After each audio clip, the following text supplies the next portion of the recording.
নতুন হাফিজদের সম্মানে অনুষ্ঠান আয়োজন করেছে ম্যানচেস্টার শাহপরান মসজিদ। এতে হাফিজদের পাগড়ি পরিয়ে দেওয়া হয়, জানাচ্ছেন ম্যানচেস্টার প্রতিনিধি শাহ কাইয়ুম।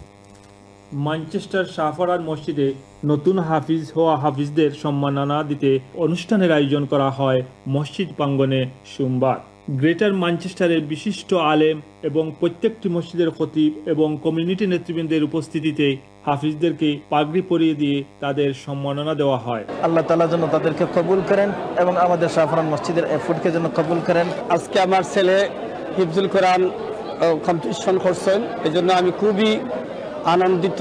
কমিটির নেতৃবৃন্দ এই মসজিদে আমাদের নতুন প্রজন্মকে মসজিদমুখী করতে সকলকে এগিয়ে আসার আহ্বান জানান। এই বর্তমানে এখানে 100 মতন হাফিজ পড়াশোনা করতেছে এবং 11 জন শিক্ষক দ্বারা এই মক্তব পরিচালনা হয়, যেখানে প্রায় 450 জন বাচ্চারা লেখাপড়া করে।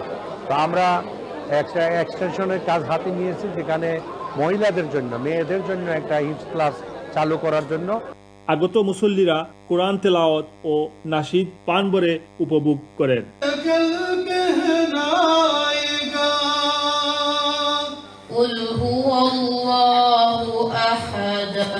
মসজিদের চেয়ারম্যান আব্দুল কাশেমের সভাপতিত্বে ও হাফিজ রুবেলের পরিচালনায় উপস্থিত ছিলেন মৌলানা খায়রুল হুদা খান, মৌলানা আল মহসিন, জিএমবি এর চেয়ারম্যান মান্নান খান, শাহজালাল মসজিদের ভাইস চেয়ারম্যান লিটন চৌধুরী ছাড়াও অন্যান্যরা। Shah Qayum, channel S news, Manchester.